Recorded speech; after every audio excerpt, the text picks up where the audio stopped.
I awoke in a standing position, my eyes suddenly shooting open and my legs weakening as I began to stumble. I panicked as I felt myself falling forward, instinctively reaching out to grab the nearest thing to hand, which happened to be the shirt of the guy standing in front of me. "Watch it, buddy!" he exclaimed in annoyance, although the mystery man did take hold of my arm and shoulder before helping me to steady myself. "Are you okay?" he asked sympathetically. "Yeah, I think so," I replied through trembling lips as I tried to get my bearings. "Well, just keep your cool," he instructed, "and whatever you do, don't step over the white lines." I didn't understand what he meant, but then I adjusted my eyes and surveyed the scene around me. And what I saw was a vision of hell. I hadn't seen the face of the man who'd helped me, but when I looked up, I could make out the back of his head in the darkness and realized he'd turned around after assisting me, now facing forwards. Darkness was all around me, but there was a dim illumination on the ground which I stood upon. 2 lines of white light about 3 feet apart, one to the left of me, and the other on my right. I remembered what the man had told me a moment earlier, warning me not to step outside of these lines. I didn't know what he meant, but somehow realized this was probably good advice.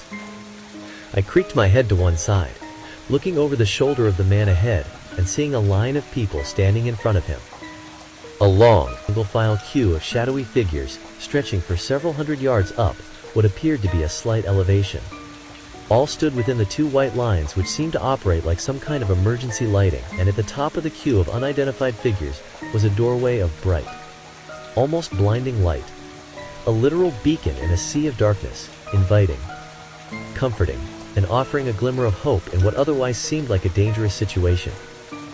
I didn't understand what this place was or why I was here, but in that moment I believed the shining white light ahead was my salvation. There were dozens, maybe hundreds of people standing in the queue in front of me, and I couldn't move past them without stepping outside of the white lines. I shook my head, experiencing an almost crippling anxiety as my mind raced to make sense of this inexplicable situation. I opened my dry lips and struggled to speak, addressing my fearful question to the anonymous man in front of me. What is this place? How did we get here?" He didn't turn his head to face me, but the man did respond. "You see the white light at the front of the line?" he asked in a surprisingly calm voice. "Yes," I confirmed nervously.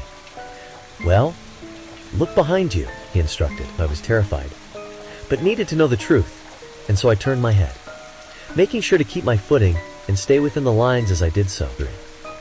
Directly behind me stood a woman about 5 foot 5 inches tall.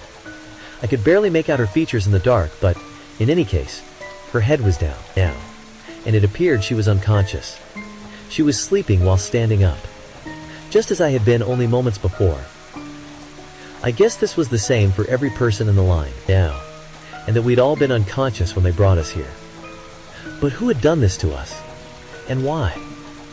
I decided this was a question for later. I suppose I should have paid more attention to the sleeping woman behind me, and if I'd done so, I would surely have recognized the young lady, but my attention was drawn to the scene beyond her. I soon realized I was standing in the middle of a long queue, which stretched back for at least several hundred yards and sloped downwards, and at its end was the polar opposite to the light before me. At the very bottom of the line was a swirling vortex of crimson red, a terrifying portal to God knows where, so vile and sinister that I couldn't bear to look upon it for more than a few seconds. If the light before us offered hope and salvation, the blood-red whirlpool surely represented doom and despair, and the mere sight of it chilled me to my very bones. I turned back around, muttering a profanity under my breath as my body shook. "It gets worse," the man in front said ominously. "Look ahead." Again, I creaked my head once again and saw a terrifying scene unfolding. I guess another man had suddenly woken up like I had, but he didn't react well to his surroundings now. I watched in awestruck horror as the darkened figure stumbled, swearing as he put his foot forward and stepped outside of the white lines. Someone else in the queue tried to stop him, reaching out to grab the disorientated man while shouting, "Don't do it, man! We can't leave the queue, no matter what!" But the well-meaning person's efforts were in vain, as the man he was trying to save ignored the warning, slapping his hand away while shouting, "Get away from me, you damn freak!" And then he put both feet across the line on his right-hand side and walked out into the darkness. I say dark, oh you. But I could still make out his shape once he was over the line. He was a big guy, over 6 foot in height, and well built in your head. I guess he didn't scare easy, and thought he could find a way out, but he didn't get far. I guess he was about 10 yards out before they got him. Thankfully, I couldn't see much in the dim light. And it all happened so fast. But the creatures that emerged from the black void were horrifying. Imp-like demons the size of grown men, but with eyes which burnt a deadly shade of red. And with claws and teeth like those of the deadliest predators. There were 3 monsters in total, and they all roared like lions, moving so rapidly, as they surrounded the doomed man and tore at him with their long and sharp claws. Their victim screamed in absolute terror as the monsters ripped his clothes and skin. Next, the horrified man tried to fight and make his way back to the relative safety of the queue. But soon he was knocked over and seriously wounded by a deep slash along his back. Even then he didn't give in, crawling along the hard ground as he desperately cried for help. Not one person attempted to reach him, however, as all remained frozen to their spots. Yeah. And of course, he didn't make it. A moment later, one of the demons grabbed him by the legs, pulling his body away from the line as he screamed and tried in vain to dig his nails into the ground. Before long, the monsters and their victim disappeared into the darkness, so we could no longer see them. But we did hear the vicious attack reaching its horrifying conclusion. The doomed man screamed louder as his predatory attackers growled with sadistic glee. And then I heard the appalling sounds of skin ripping, bones cracking, and finally what I can only assume was the noise of the monsters feasting on his still warm flesh. What the fuck? I swore aloud. I retched, feeling like I was going to be sick, but nothing came up. Panic soon spread along the entire line as people reacted to the vicious killing we'd all just witnessed. Some deteriorated into screaming hysterics whilst others fell into themselves, whimpering or quietly praying under their breath. But all were in agreement on one point. We must not step outside of the white lines. Stepping out of the queue meant certain death. Well, while within the lines we were safe. For now at least. I shivered as I tried to come to terms with the extreme violence I'd just seen. It seemed like the temperature had suddenly dropped. Or perhaps this was just my brain's perception. In any event, my mind was now racing, and I wanted to ask 100 questions at once. I noticed how the man in front of me had hardly reacted to the savage attack. It was like he'd expected it to happen. I also recalled how he'd helped me when I first woke up, but I was still to see his face. And even now he would not turn around. He'd been the one who'd warned me about the rules, and that simple advice had probably saved my life. Nevertheless, I had the distinct feeling that his faceless man knew more about our situation than he'd shared thus far, and so I was determined to ask him further questions. But before I got the chance, I was disturbed by a soft cry from behind me. I jumped in shock and turned around, almost accidentally putting my right foot over the line before I stopped myself. Once I'd turned, I saw the woman behind me slowly falling, and I reached out to catch her, taking hold of her slender body and helping her back up to her feet. Whew. I felt a familiarity as I held her in my arms. Perhaps it was her scent, or maybe my muscle memory. But then she lifted her head and met my eye, and I almost jumped out of my skin once I saw her face. "Sally?" I said in astonishment, as if my eyes were deceiving me. "Joshua?" she answered weakly, as she opened her eyes and slowly adjusted to our new environment. I saw her dark hair tied back in a bun, her soft skin and expressive green eyes, and knew it was indeed her. And Sally's presence in this hellish realm brought the terror I felt to a whole new level. I held on to Sally's body as she regained her composure, and continued to do so until she was able to stand on her own 2 feet, and I was still thinking of what to say as I looked into her frightened eyes, and a flood of old emotions came back to me. Some good, others bad. In the end, I could only repeat the crucial advice I'd been given, saying, "Don't step outside of the lines, Sally. Whatever you do, stay inside the lines." Sally looked up at me in confusion, and I was prepared for a stream of follow-up questions which I likely couldn't answer. But before we got the chance to speak, the man in front of me spoke, asking, "Do the 2 of you know each other?" "Yeah," I answered without thinking. "Sally and I used to date." Interesting. the man replied without elaborating. Quote, he was still facing forward, and so couldn't have seen Sally falling into my arms. He must have been reacting to the sound of our voices and eavesdropping on our conversation. Meanwhile, Sally adjusted to our terrifying situation, looking ahead at the light and back towards the vortex. Her reaction was much the same as mine, as I saw her face contort with horror and confusion. "Where are we?" she asked, looking to me for answers. "That's what I'm trying to find out," I replied, before turning back towards the man in front. "Hey buddy," I said, "you know our names. How about you tell us yours?" The man still refused to turn his head, and he didn't speak for a long time. But finally, he did answer my question, saying, "You can call me Milo." "Okay," I replied hesitantly. The name rang a bell somewhere in the back of my mind, but I didn't dwell on it. "Well, Milo," here "how about you tell us what the hell is going on?" I demanded. "What makes you think I know anything?" he replied cryptically. "I think you know more than you're letting on," I said. "You told me about the lines after all." "Fair enough," Milo admitted. "I know some things, but not everything." He paused before continuing. "You wake up in this queue, standing between the white lines. You know what happens when you step outside of them." Hey, Sally didn't. Not yet anyway. I was grateful she'd been spared the sight of the savage killing. "What are those things out there?" I asked, although a part of me didn't want to know the answer. Milo shrugged his shoulders but still didn't turn around. "Can't say for sure," he said. "They could be demons, monsters, aliens, or genetic mutations. In the end, it doesn't really matter, does it? I know they dwell in the darkness all around us, and they see everything. For whatever reason, they can't step inside of the lines. We're safe from them as long as we stay in the queue. But if we enter their domain, they'll slaughter us without hesitation." I turned to Sally, seeing the fear in her eyes. That's a look I hadn't seen in a long time, and hoped I would never witness again. I put a hand around my ex's shoulder to comfort her, but she pushed me away, and I was forced to remember why we'd broken up in the first place. I put this to the back of my mind, however, instead focusing on my inquisition of the faceless man in front. "So, we're trapped here?"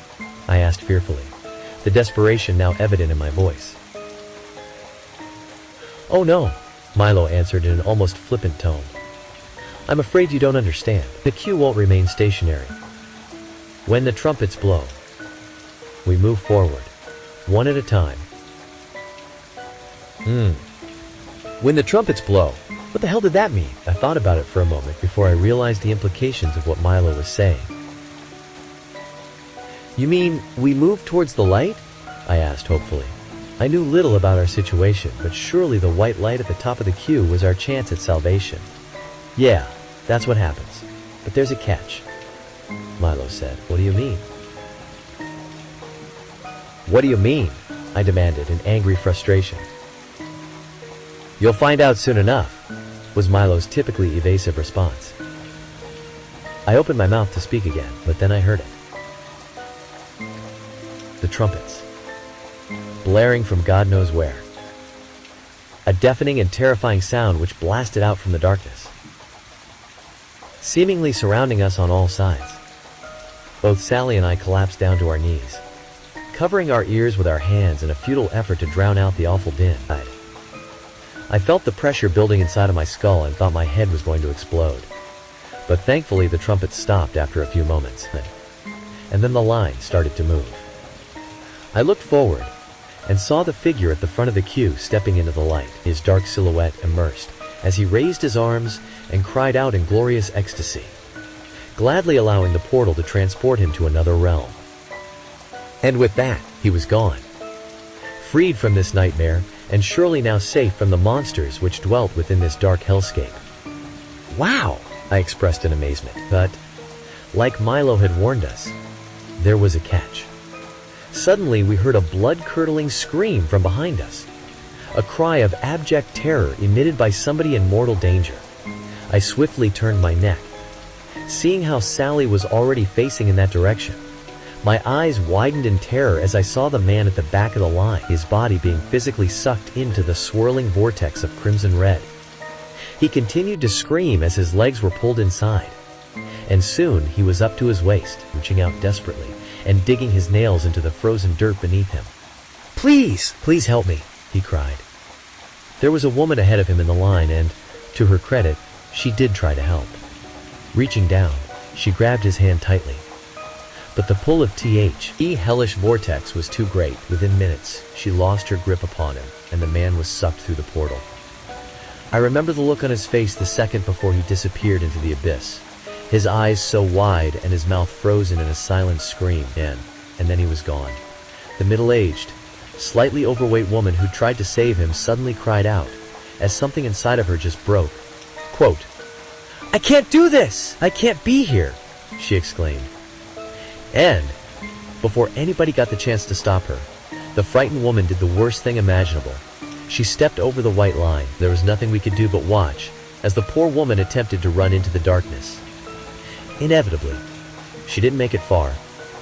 The attack didn't play out like the previous time. She wasn't set upon by a gang of savage monsters, but instead confronted by a single creature which suddenly emerged from the black abyss to block her path.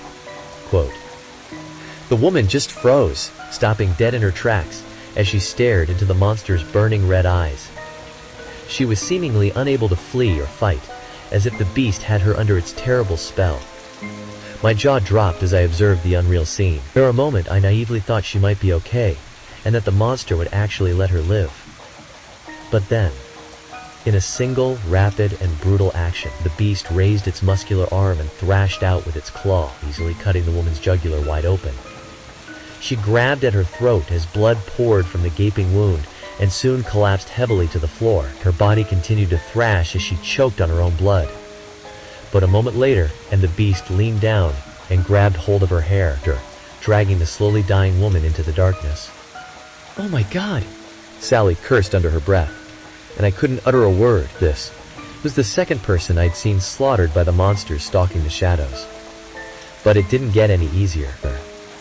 Frightened murmurs and the occasional scream went along the line, as all present reacted to the horrors we'd just witnessed. Those who hadn't seen the deaths firsthand no doubt heard about them from their neighbors in the line, and the panic spread like wildfire.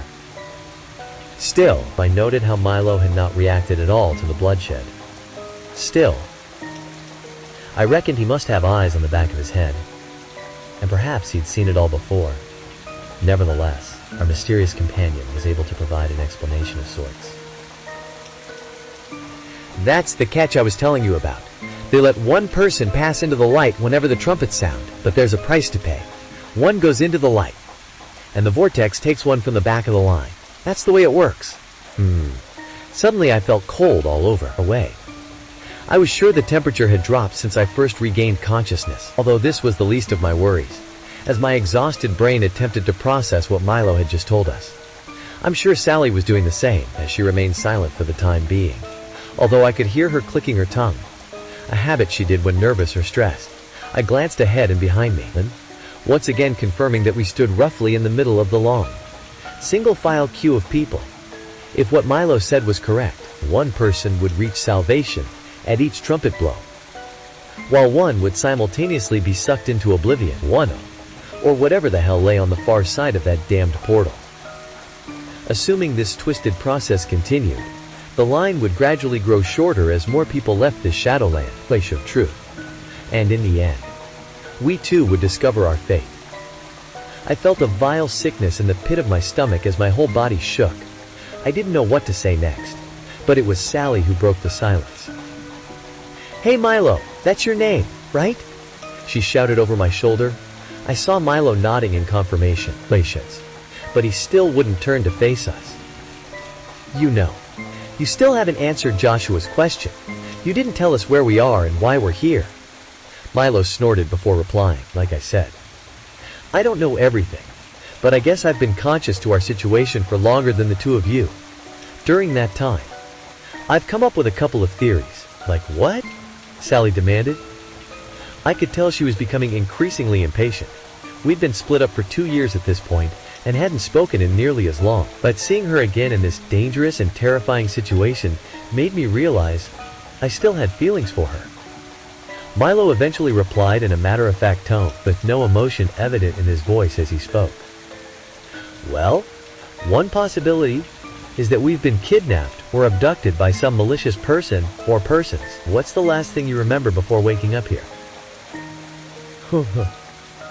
I tried to think, realizing there was an unexplained gap in my memory. I remember driving, I said uncertainly, and then everything went black. This didn't make sense. Had I been in an accident? If so, didn't I recall a crash or collision? I have the same memory, Sally muttered nervously. I glanced back at her in confusion, only to find she wouldn't meet my eye. This revelation confused me even more. Sally and I hadn't been together. We hadn't even seen each other in 2 years. What were the odds of us both being involved in car accidents at the exact same time? And all this talk reminded me of the incident which had led to our breakup in the first place. I'm sure Sally was thinking the same thing, but we both promised to never speak of that night again. So, if we were abducted, then who has us? Sally continued. And why are they doing this to us? That's the $1 million question, Milo replied. It could be aliens, I reckon, or maybe it's the government running a psychological experiment. Or some sick billionaire who tortures people for fun. But of course, there is another possibility, one which is more supernatural in origin. I stared at the back of Milo's head in astonishment, irritated that I couldn't see his face and tell whether he was serious or not. There was a tense pause while I waited for Milo to elaborate. But, to my surprise, it was Sally who spoke up next. You mean that we're dead? She said ominously. That every person in the line is deceased and trapped between heaven and hell. Her chilling words hung in the air as we considered the terrifying inference. It's a possibility that's occurred to me, Milo responded dispassionately, breathing life into the horrific theory.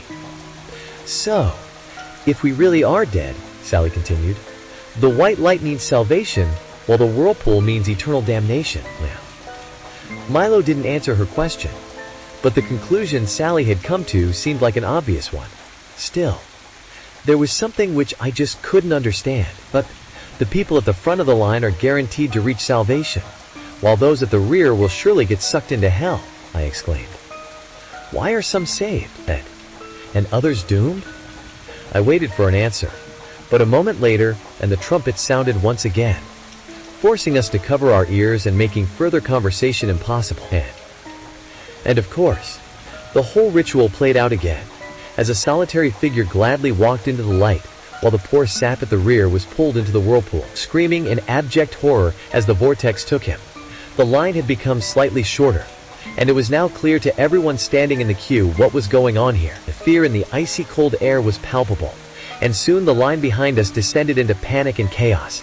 I heard shouts and screams, looking back over my shoulder to see violent scuffles breaking out as desperate souls tried to fight their way forward and put as much distance as possible between themselves and the vortex. The results were tragically inevitable.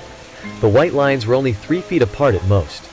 If people had been more cooperative, they could have slipped past one another and reorganized the line in a sensible manner. But nobody wanted to be left at the back of the queue when the dust settled. And so fights broke out. Desperate struggles which resulted in several people being thrown over the lines on either side. And of course, the monsters were there waiting. A dozen or more demons emerged from the shadows, roaring with fury as their red eyes burned with an intense hunger. The scene which followed was worse than anything we'd seen thus far, as ravenous monsters greedily tore into their near-helpless victims with claws and teeth. I couldn't bear to watch and so turned around, but I could still hear the screams and the awful sounds of ripping and tearing. Thankfully, the massacre soon ended. I guessed that those at the back of the queue realized it was futile to try to fight their way forward, and so they stayed within the lines where the demons couldn't reach them. But suddenly, a horrifying thought crossed my mind, and I turned to speak with my ex-girlfriend. Sally, who is standing behind you? I asked in a panic. It's okay, she replied. There's a woman behind me, but she hasn't woken up yet. Her head's down, and her eyes are closed. I breathed a sigh of relief, thinking that Sally was safe. For the time being, at least. What about you, Milo? I said, addressing my question to the faceless man ahead of me. Don't worry about me, he replied firmly. I know how to look after myself." I had little doubt this was the case, and of course, Milo was ahead of us in the queue. None of us said anything for a time, let out. But once again, our attention was drawn to the front of the line, where there was an unexpected and gut-wrenching development. We heard the sounds of an argument from the two people at the head of the queue. A man and a woman. By the sound of their voices, their conversation was muted at first but soon grew louder. Enough so that we could hear from a couple of 100 yards away. I don't know whether the two knew each other outside of this hellscape, but they were having a heated discussion, with the man wanting to take action and the woman being against it. Finally, the man cried out in defiance, shouting, "Screw it! I'm not waiting a moment longer! I'm going through!" With that, I saw the man charging towards the white light, determined to make it into the portal. But what happened next was horrific, and the man didn't pass through a porous membrane like the others. Instead,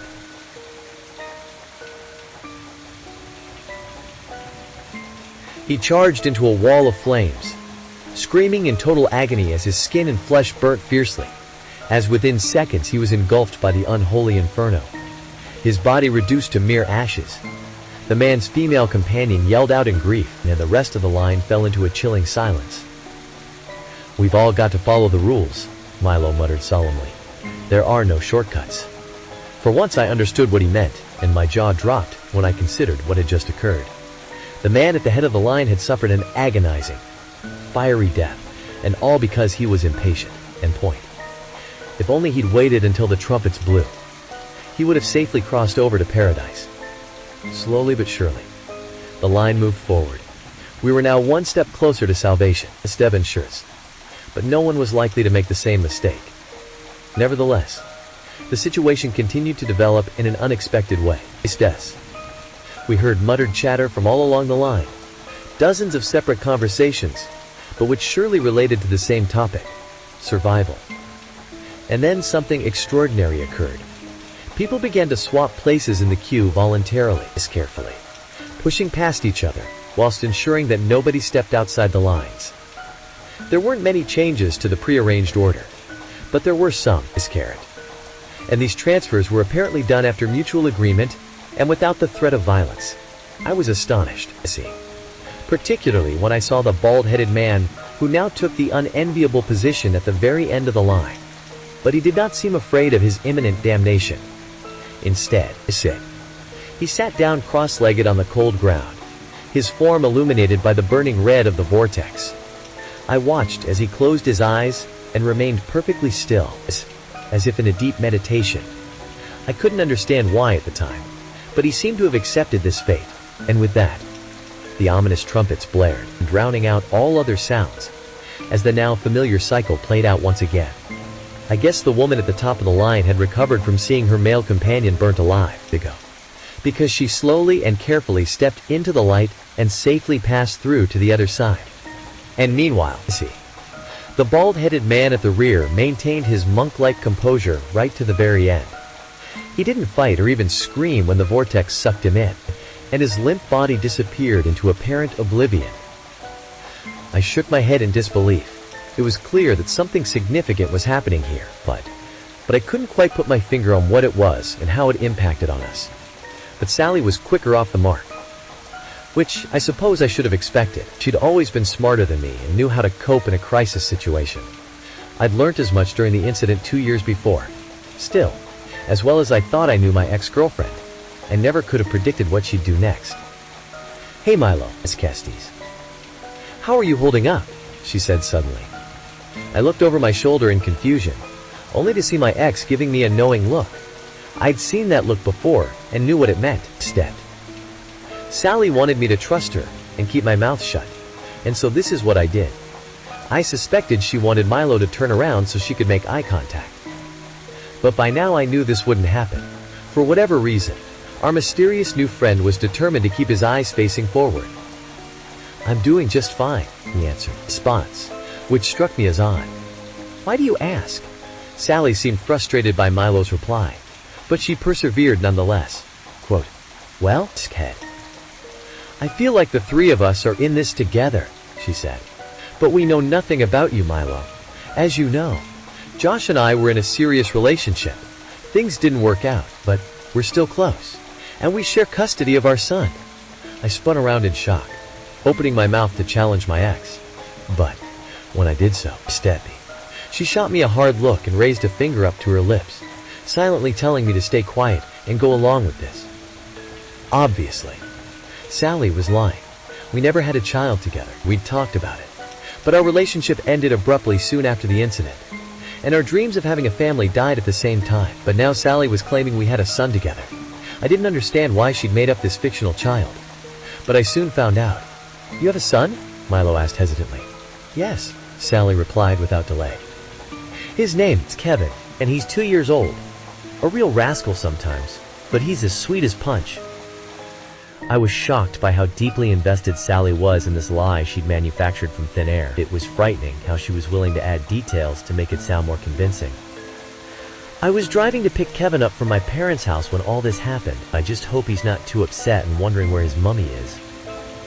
She let this sentence hang in the air for a moment, I guess for the maximum emotional impact. I couldn't bear to look at my ex-girlfriend and didn't wish to be part of her deception. And yet I couldn't bring myself to speak out against Sally, because I realized I still owed her a massive debt. Milo hadn't responded verbally to Sally's words, but she eventually followed up with a question. Do you have children, Milo? She asked purposefully. Milo's reply surprised me, because his usual cool demeanor broke down, and he suddenly became upset and angry. No, he spat. I never had any kids. My wife and I wanted to, but we never got the chance. I think Sally was taken aback by his emotional response, but she soon regained her composure and continued with her ruse. I'm really sorry to hear that, Milo, she said, in what I knew was mock sympathy. But we do have a baby boy, and in a situation like this, don't you think parents should get priority? All of a sudden I got it. I guess I was slow to understand what my ex was doing, but Sally always said I wasn't the sharpest knife in the drawer. Milo was in front of both of us in the line, so he would reach the safety of the light before we did. We might survive either way. But Sally was hedging her bets, trying to get Milo to voluntarily switch places so a loving parent could survive and get home to her child. I guess this lie was meant to help me as well, but I still didn't like it. We'd told too many lies already, and there had to be consequences for our deception. Nevertheless, I didn't say a word, instead, waiting for Milo's response. But before he had an opportunity to answer, the trumpet sounded once again. As we covered our ears, the familiar pattern took place before our eyes, with one figure stepping into the light and another getting sucked into the vortex. In the aftermath, an individual broke from the line and stepped into the shadowy kill zone. I was shocked to see this figure was little more than a child, an adolescent boy with wild terror in his eyes. I didn't see whether the kid was pushed or if he ran, but he was quick on his feet and seemed determined to make a break for it. Inevitably, a gang of 3 bloodthirsty demons emerged from the shadows and grasped out at the kid with their claws. But amazingly, the kid dodged all of them, making it past the trio of monsters and sprinting into the darkness. He disappeared from sight, and for a brief moment I thought he could actually make it to safety. But then we heard a blood-curdling scream, closely followed by the cracking of bones and the ominous sound of a huge beast biting into flesh. And I realized that the kid had fallen victim to some yet unseen horror lurking in the shadows. My heart sank in that moment. But Sally's devious plan was still very much in play. Milo predictably didn't react to the kid's violent death, but he did recall the conversation we were having before the trumpet sounded. So, you think you should go ahead of me because you have a kid? He asked, his voice returning to his characteristic, emotionless tone. I remained silent, but Sally spoke up on our behalf. Frankly, yes, I don't want to be brutal about it, but we deserve the chance to see our boy again. But if we really are dead, then what difference does it make? Milo blurted out. I had to admit that he had a good point here, Ed. I didn't know how Sally would respond to this direct question, which poked a massive hole in her story. But of course she had a pre-prepared argument. But we don't know that we're dead. Not for sure. If we have been abducted, then reaching the light could bring us home. And besides, even if we have passed away, don't you think 2 loving parents deserve to go to heaven? I didn't know how Milo would react to this loaded question.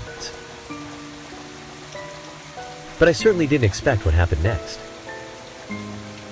Because suddenly Milo began to laugh.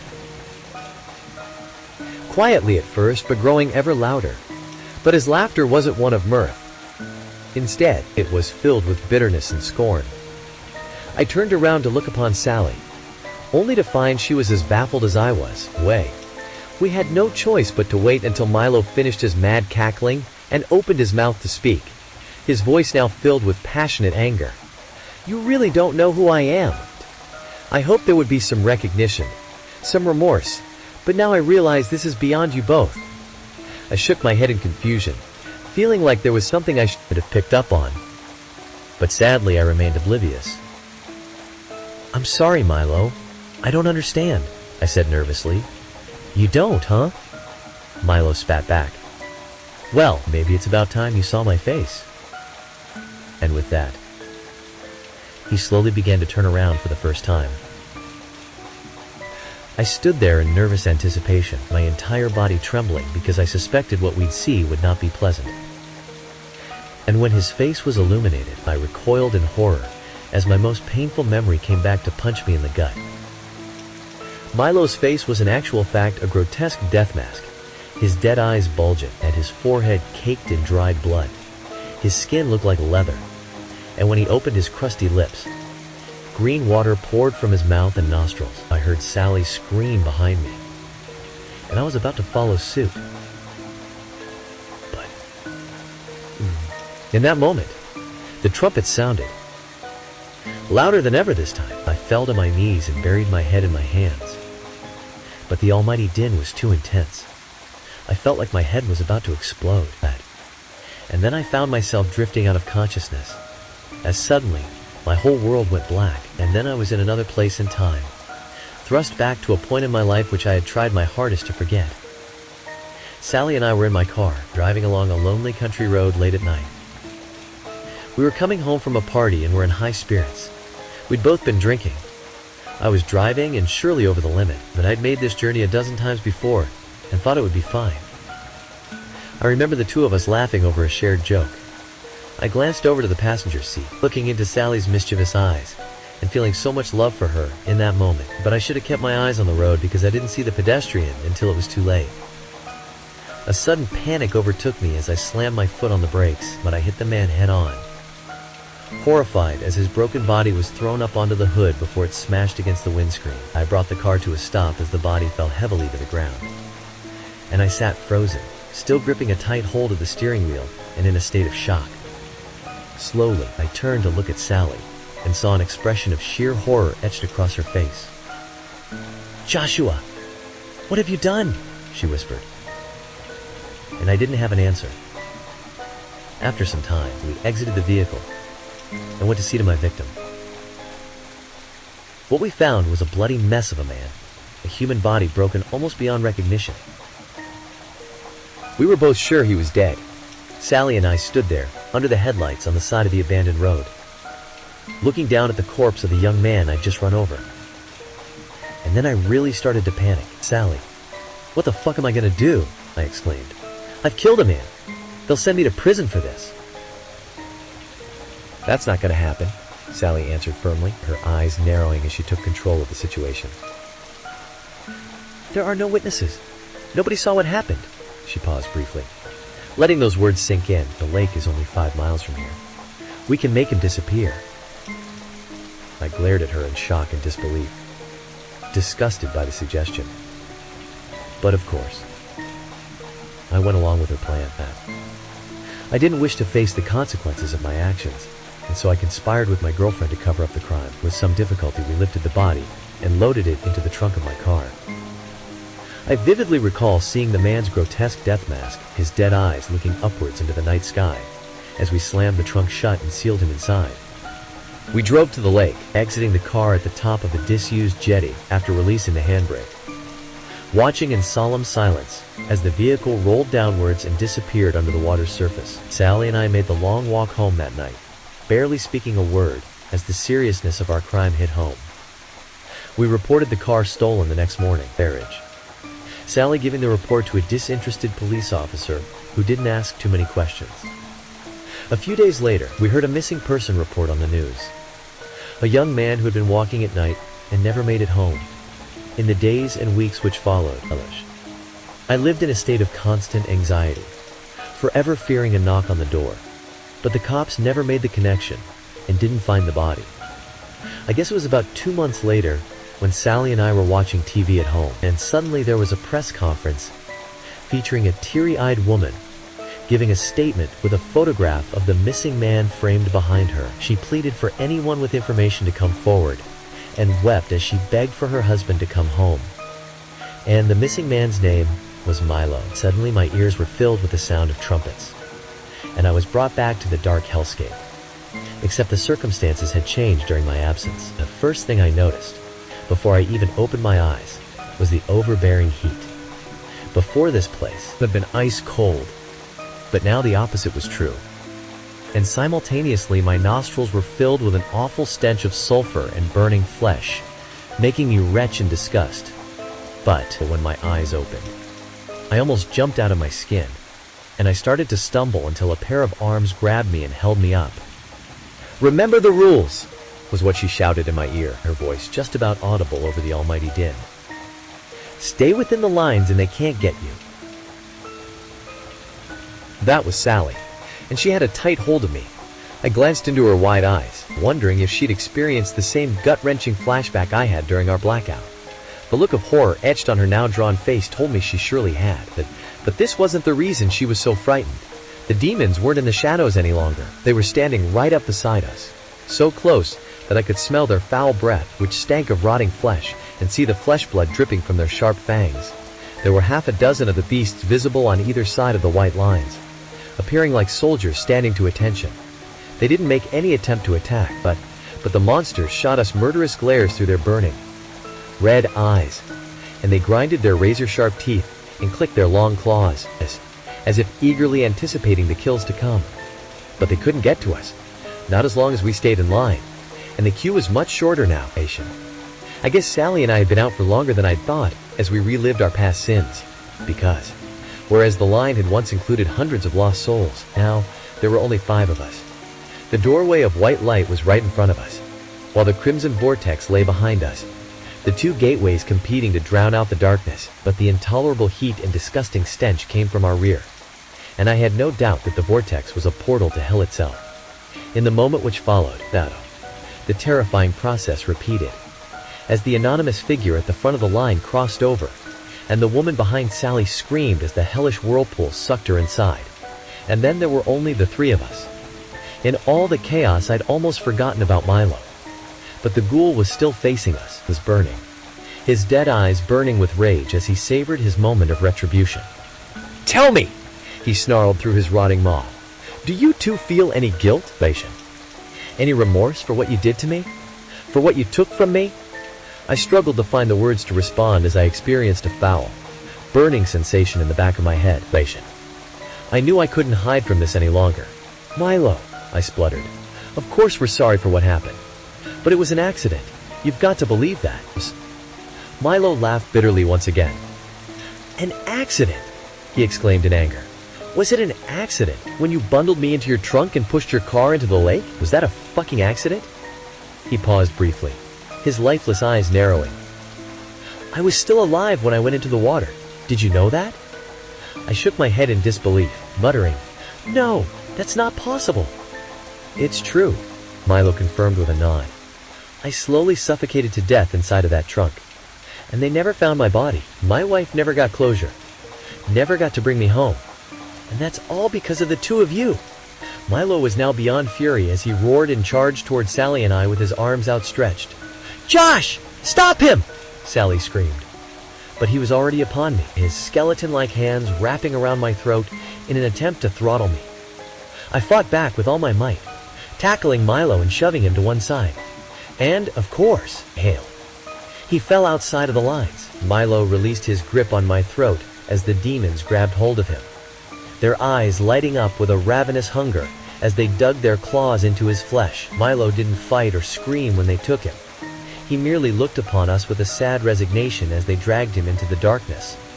I glanced down at my own hands in disbelief, realizing that I'd killed this innocent man for the second time. The rest of the demons retreated at this point, cackling cruelly as they returned to the shadows. As I watched them go, I felt an immense guilt eating away at me, and I knew that it should have been me. It was Sally who broke me from my trance, placing a firm hand on my shoulder and forcing me to look her in the eye. "Joshua, are you doing okay?" she asked sympathetically. I shook my head, muttering, "I'm a killer. You did what you had to do, Josh. You were trying to protect me. But I need your help one last time." "What do you mean?" I shot back in confusion. She sighed deeply, probably frustrated by my lack of awareness. "Come on, Josh. There's only 2 of us left now. What's going to happen when the trumpets sound?" And suddenly I was up to speed. I was standing in front of Sally in the line. And when, as closest to the white light of salvation. "You want to swap places," I said ominously. "You want me to sacrifice myself for you." I wondered what I thought about this idea. It certainly wasn't an appealing offer. I was terrified by the vortex, and whatever hell lay beyond it.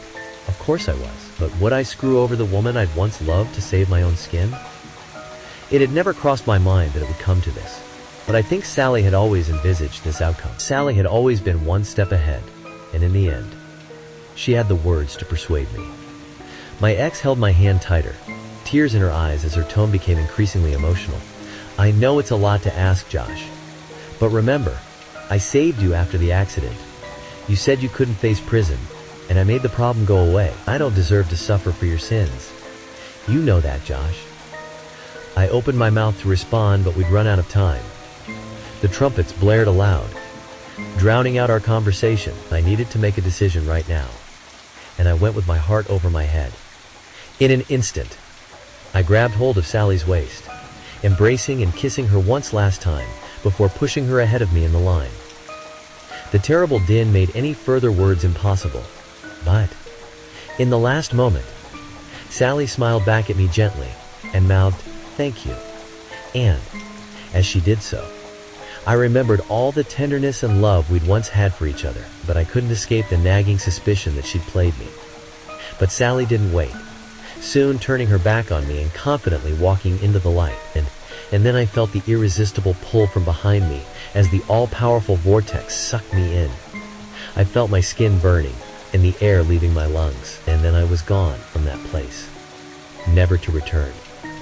I didn't know exactly what to expect once I regained consciousness and adjusted to my new environment. I knew it wasn't going to be a good place. But my panicked mind was filled with images of burning lakes of sulfur and sadistic demons wielding pitchforks.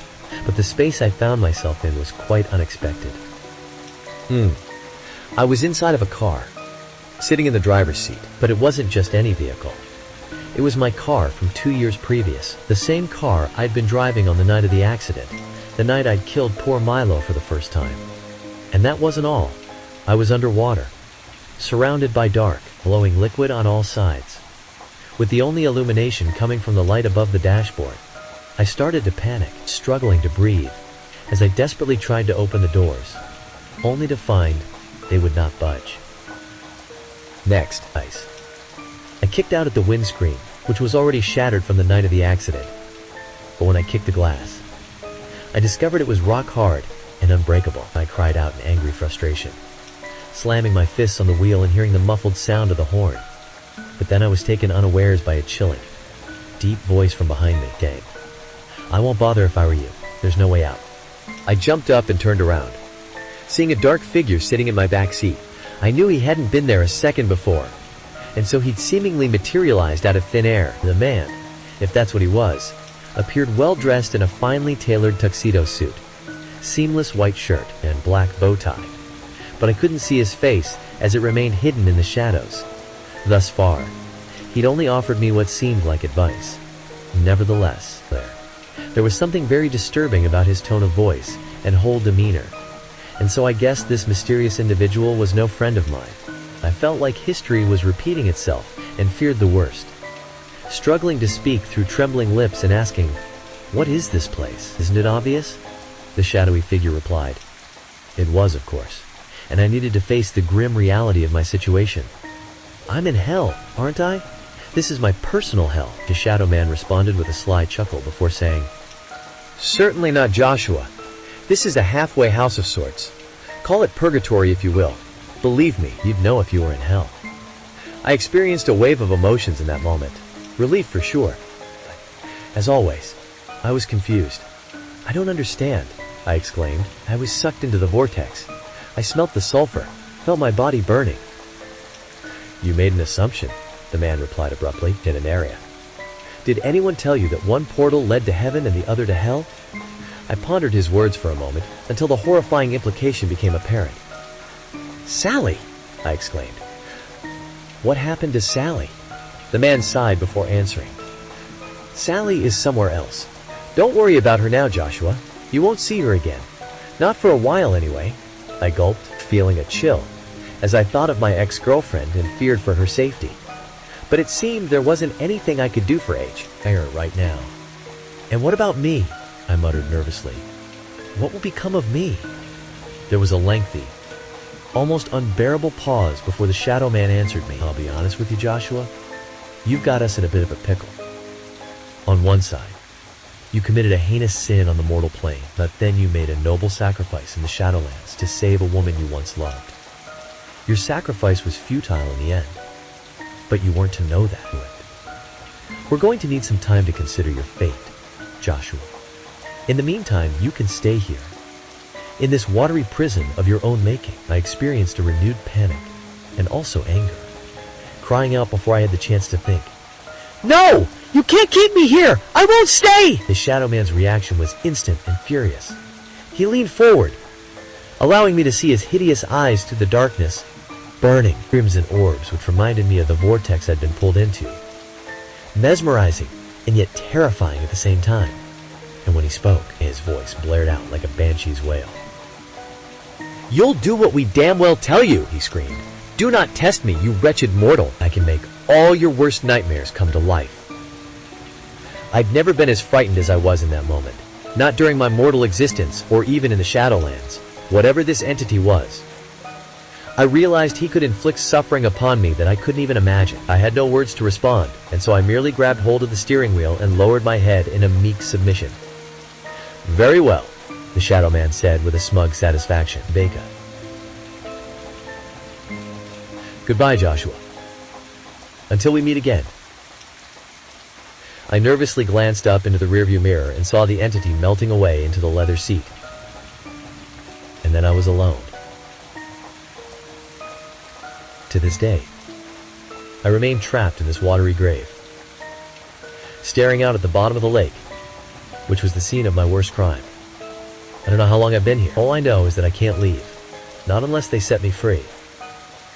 I assume the Shadow Man will eventually return to reveal my ultimate fate. But for now, all I have is time. I've had what seems like an eternity to come to terms with what I've done. I think about Sally often, and Milo too. Will I ever see them again?